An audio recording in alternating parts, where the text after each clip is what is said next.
তোমরা কে কি রান্না করছো একটু বলো। আর একটা বোঁদে আছে।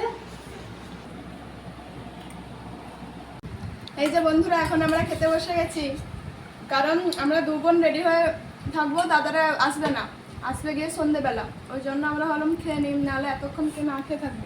ওই জন্য খেয়ে নিচ্ছি, কারণ দাদারাও তো পেট পুজো করে আসবে, দাদারা খালি পেটে থাকবে না। ওই জন্য আমরাও পেট পুজো করে নিচ্ছি। গাইস এখানে আমার দিদি আলুর দমটাকে ভাতবে মতো রেখে খাচ্ছে। সেখানে আমার এখন খেতে ভালো লাগে, আমি কি করবো? তা বলে এরকম করে হ্যাঁ করবো।